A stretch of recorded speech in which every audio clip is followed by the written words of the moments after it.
Hello, I'm Richard with EV4U Custom Conversions, and welcome to another episode featuring this 1966 Porsche 912. This is the last episode in this series of videos featuring this vehicle, and in this episode we're going to do some range testing.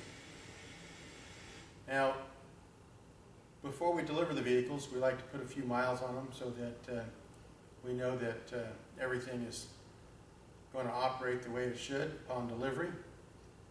And so we drive them around locally, stop and go, run the daily errands, kind of familiar routes so that we can make some judgment calls that it's doing what is normal and what we want it to do. And then for a little more accuracy, we take them on some longer loops and do some range testing. And that's what we do in this video. It basically consists of 2 loops. We do the longer loop multiple times just to make sure that any variables are removed. Wind can make a big difference, and typically the wind is blowing out of the north, and when we're heading north on our loop, we're also climbing a grade. So that can make quite a difference in range results. And so we'll try to catch it on a time when there isn't any wind. And we like to do it multiple times so we can cycle the batteries so that we can make sure that they're performing as they should. If there's a weak cell or a bad cell, this is how we're going to shake him out, is by cycling him a few times. So we'll take it on a 45-mile loop is one that we do several times. But for the range testing in this video, we did 2 loops. We did a 20-mile loop and a 40-mile loop. And so come along with us as we range test the Porsche 912 in this last episode of this series.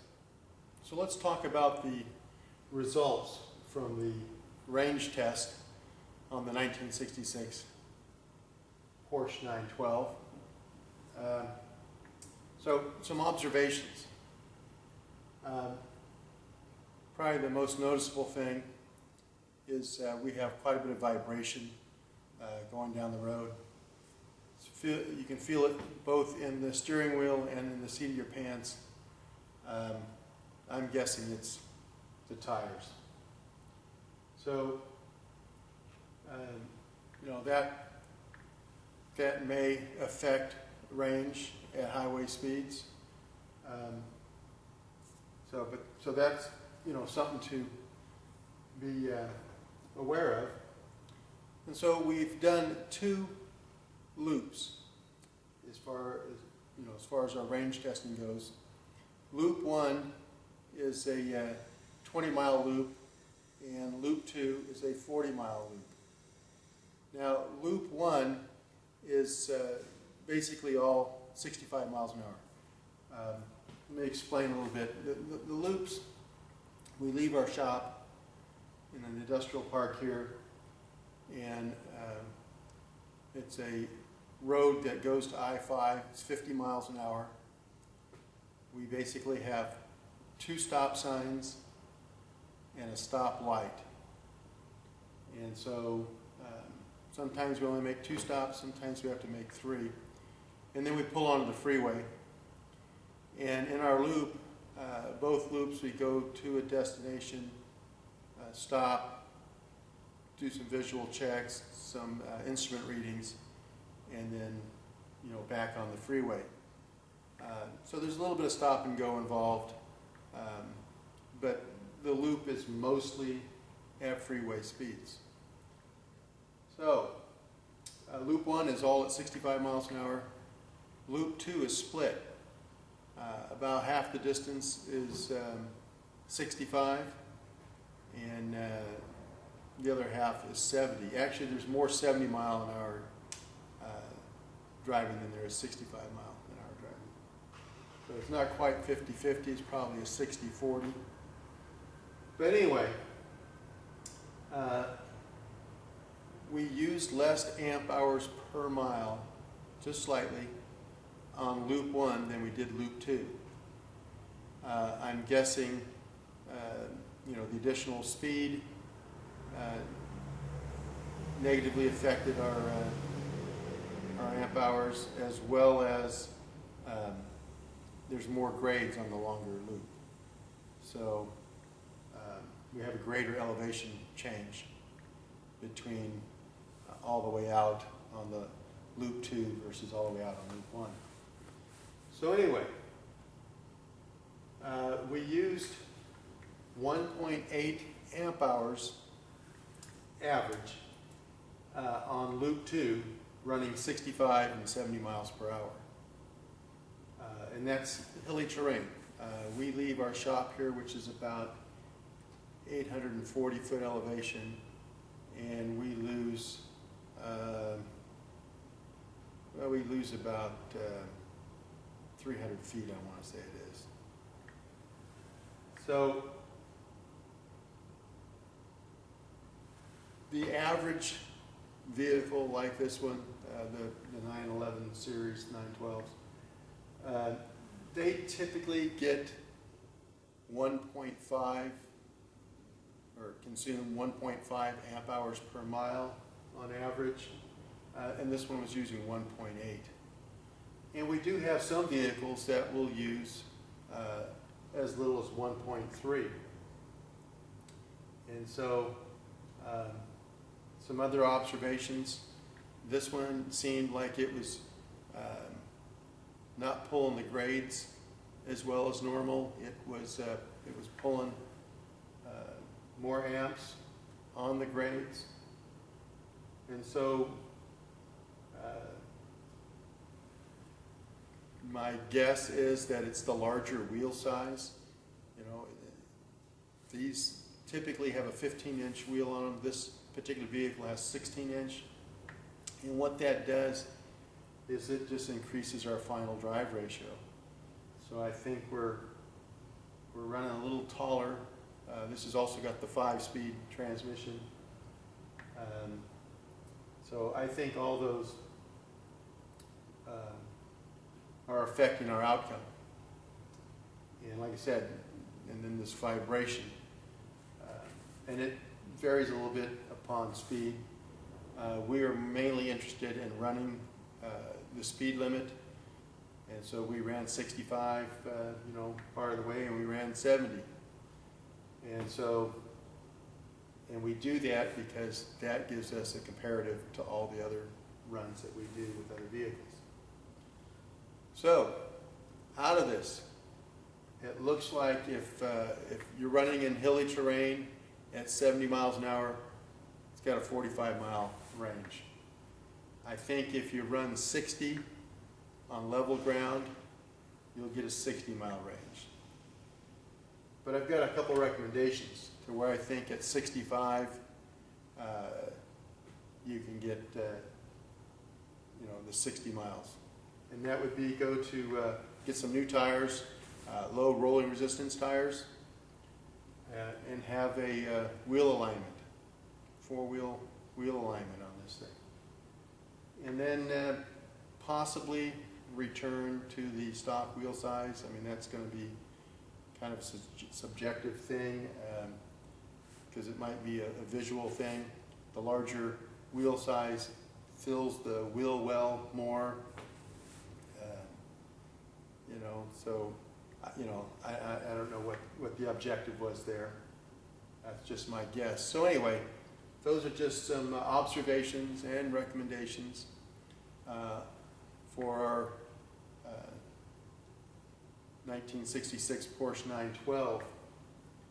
And so we have some video that was taken on the short loop that we'll share with you.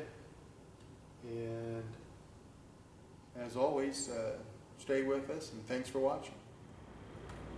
So now that the Porsche is back from its range testing, let's take one final look at the conversion. It will be cleaned and inspected in preparation for shipment to its owner. This is a shot under the bonnet. Again, remember we have a junction box here where we have our charger plugged in, as well as our trickle charger for our auxiliary battery. Our safety interlocks in there. And so up front we have the charger, the DC to DC converter, the auxiliary battery, and a pack with 20 of our 44 100 amp hour cells. And there's your switch. And then back under the dash we have the fuse and relay board.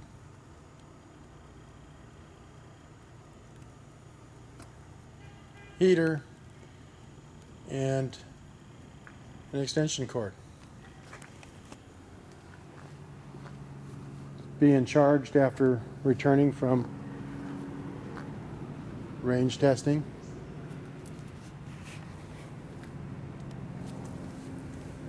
Last look at the engine compartment here. See a terminal strip, relay, disconnect, throttle, contactor, controller, and a reservoir for the controller cooling. That's basically all you can see. We kind of change our angle here and kind of look inside. We can see the motor and our two saddle racks. And that's it. Just clean and simple and ready to be returned to its owner. Like I said, we'll do a little cleaning and inspection, make sure all of our connections are tight. We'll be under the vehicle, just giving everything a good inspection, make sure that everything is as it should be. But it really is, you know, like all the others. It's just a great conversion. These classic Porsches just make a really nice electric conversion. So you can see we're putting in 8.6 amps at this point back into our pack. We came back in and so we had consumed on our last outing, I think it was 61 amp hours. So about 7 hours worth of charging total.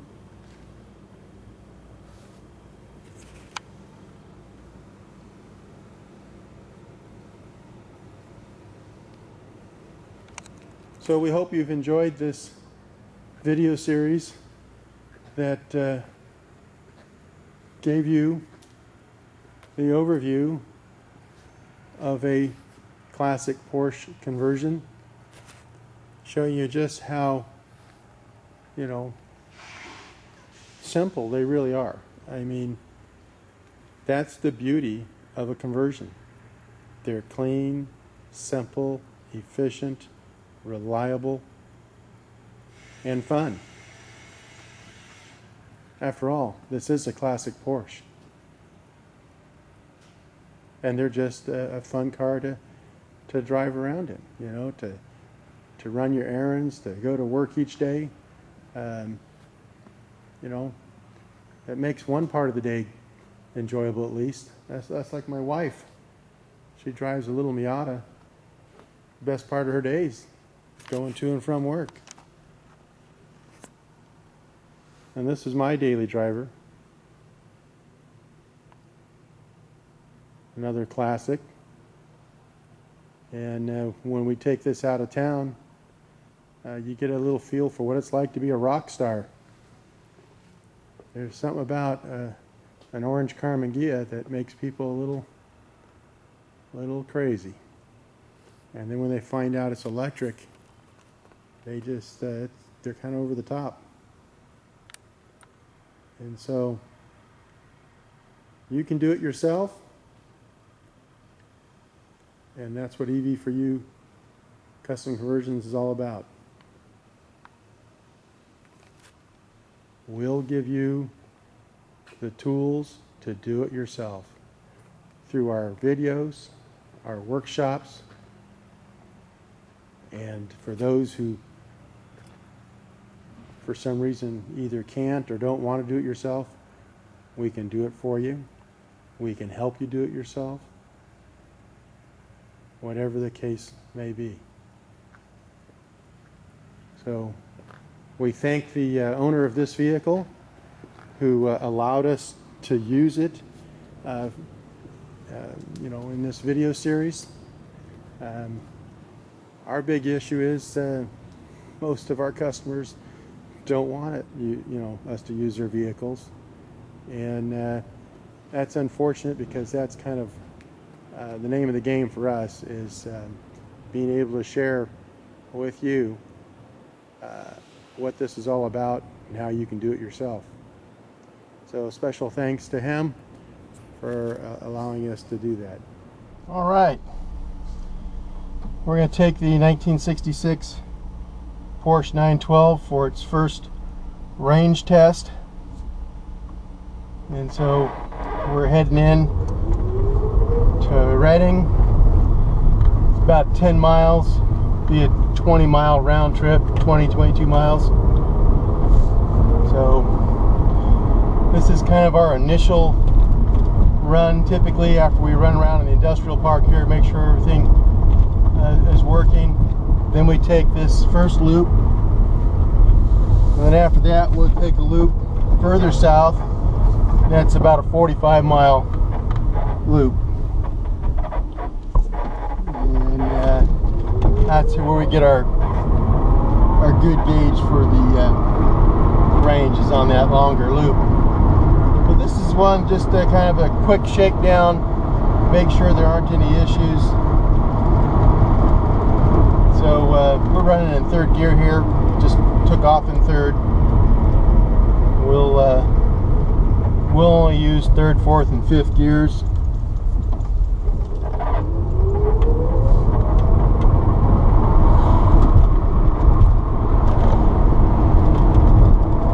This stick shift is a pain, wants to twist.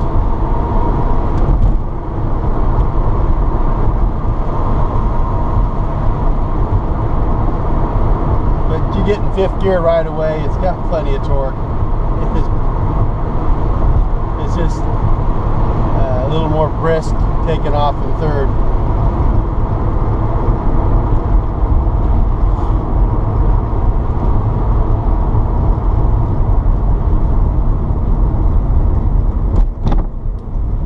Now, I don't know the last time they checked the tire pressure on this thing, so we'll do that before the 45-mile one. I just happen to have a few minutes to run and do this, so I thought I'd do it while I had the time.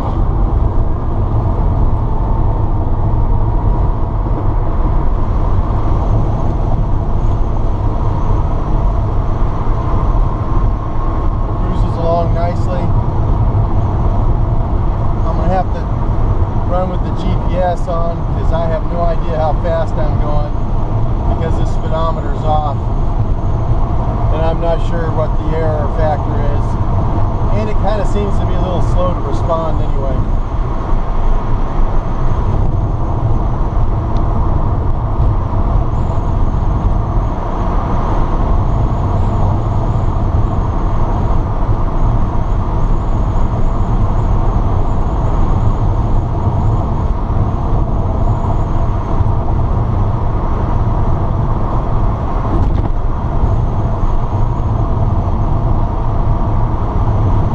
Furthest we've driven this thing thus far.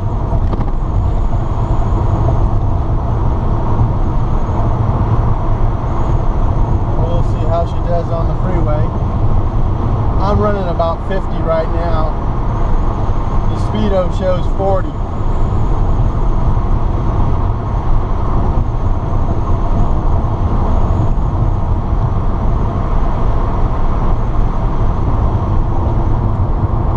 Bring up the GPS here real quick.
So here's 55. We'll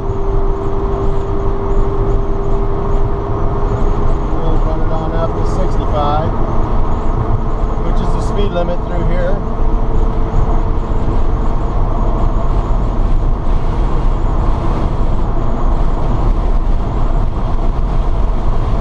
Looks like about 3,300 RPMs, 63 miles an hour. Got a little vibration. Feels like it's in the tires.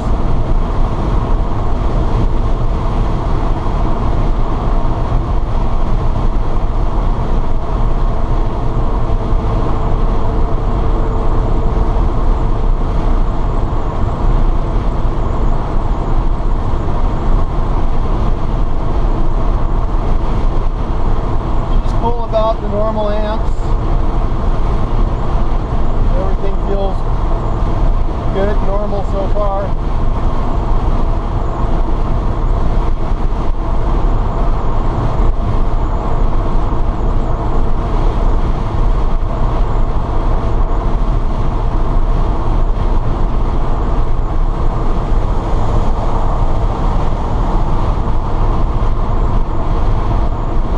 We're running 65,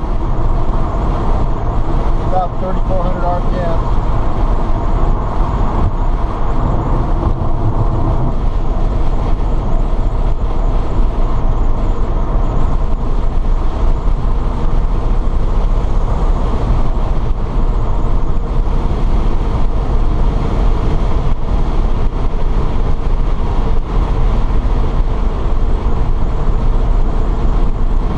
Pulling a grade.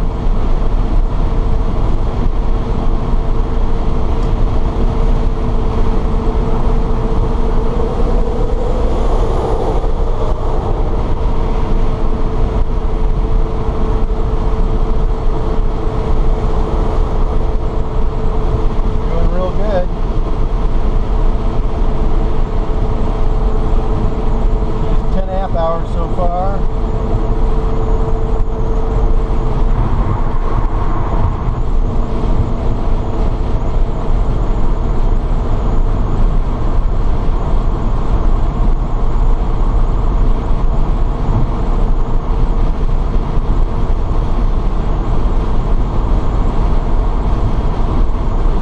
Vibration in the wheel, a little bit in my butt, so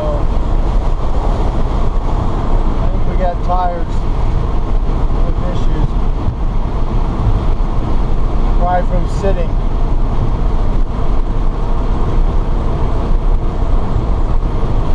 So we're running at 65. The speedometer shows about 52.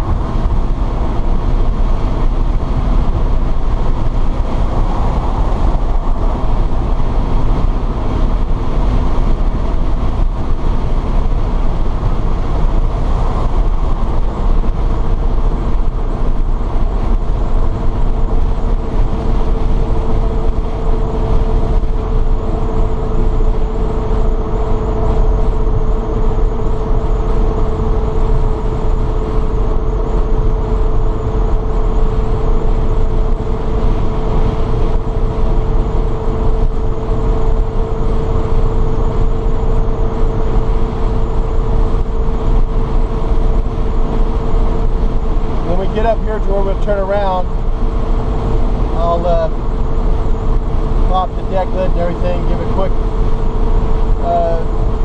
once over, make sure everything looks good visually. Like I said, it seems to be running just fine.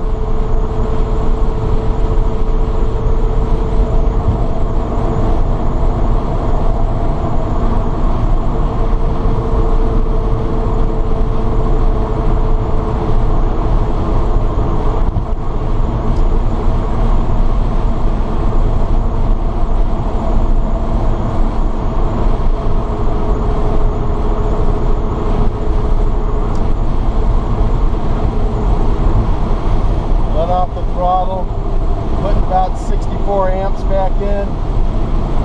Got decent holdback.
Take a look at things.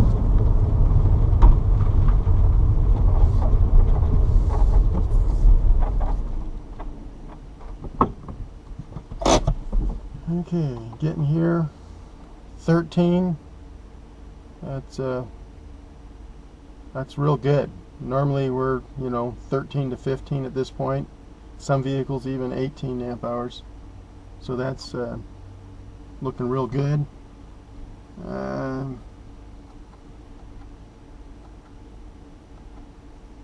Controller temperature 34°C.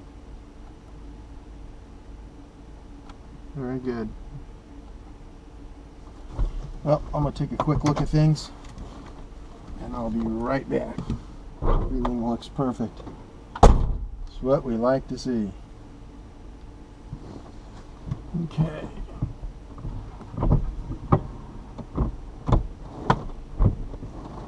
First, let's go.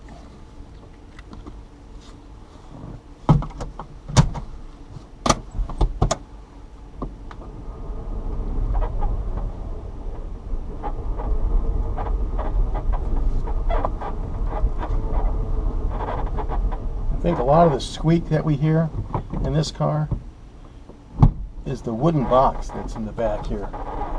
I think that's what a lot of the squeak is.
a good feel to it. Just the right amount of regen that slows us down nicely without being overly aggressive.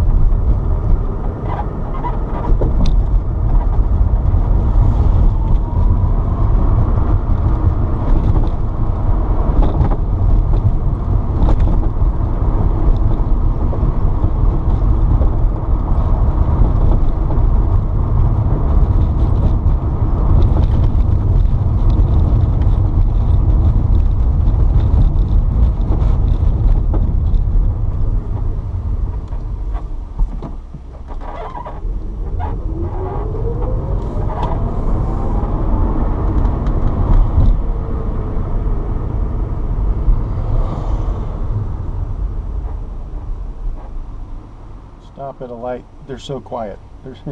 There's no noise. If I listen carefully and there's not any traffic going on, I can hear the fan on this a little bit.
Quick accelerating as my Carmen Ghia, but that's the series wound DC motor for you. They got a lot more torque. Well, I won't say a lot more. For the size, they have more, but not a lot more. But it is noticeable.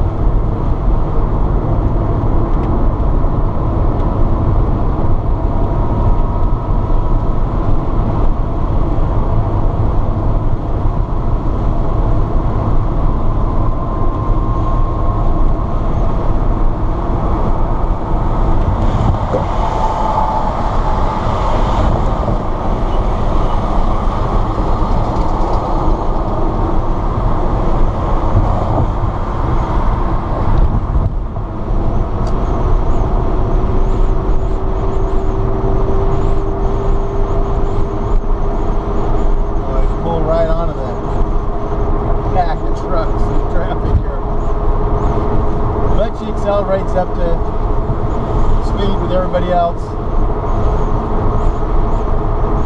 Pulling a pretty good little grade right here. She's doing just fine. Traffic clear a little bit and I'll go out and pass here.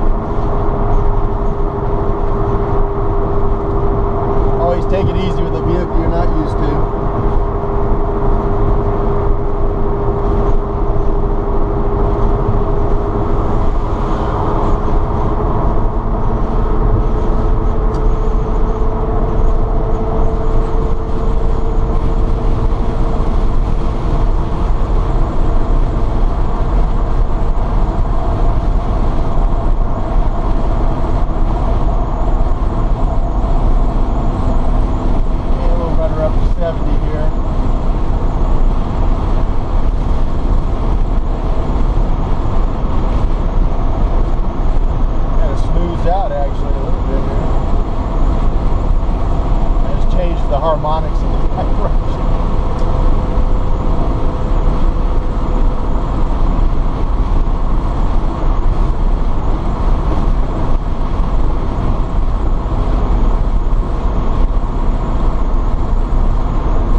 65, I'm running 70 following the truck.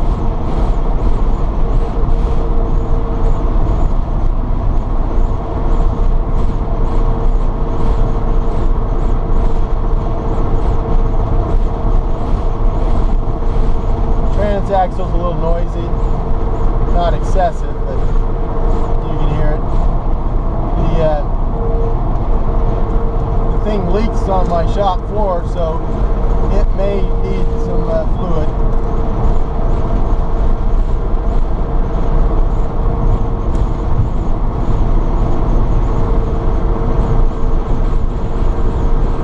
We used to run synthetic in the conversions, but because they're quiet and you hear every little noise, we got to where we would run regular gear oil just so we wouldn't have the extra noise. They run quieter than the stock gear oil versus the synthetic.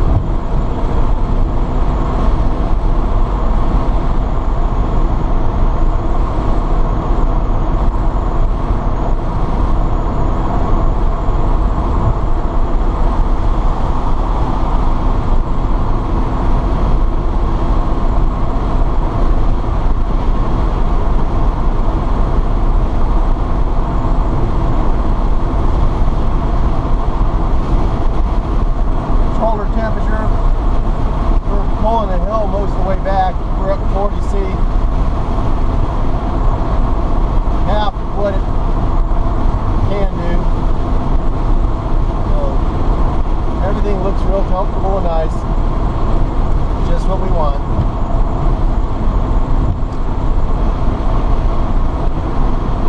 Like I said, we'll check the tire pressure again, but other than vibration here, shaking my hands on the steering wheel kind of thing, other than that, she seems to be real good. Yeah, 65 amps there on the regen when I let off coming off the freeway.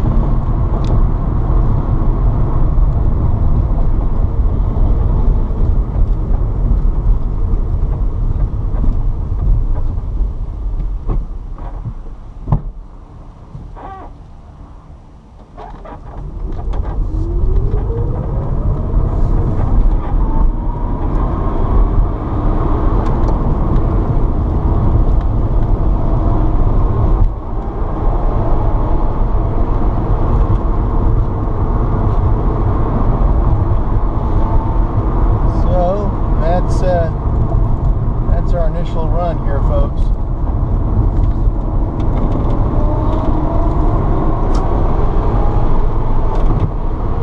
I'll make a little detour here before I go back to the shop. Run by the post office to get my mail. But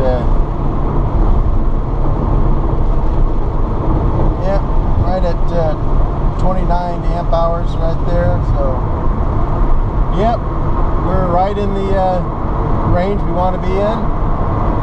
Actually, this is on the low end of things, so it's really running pretty good.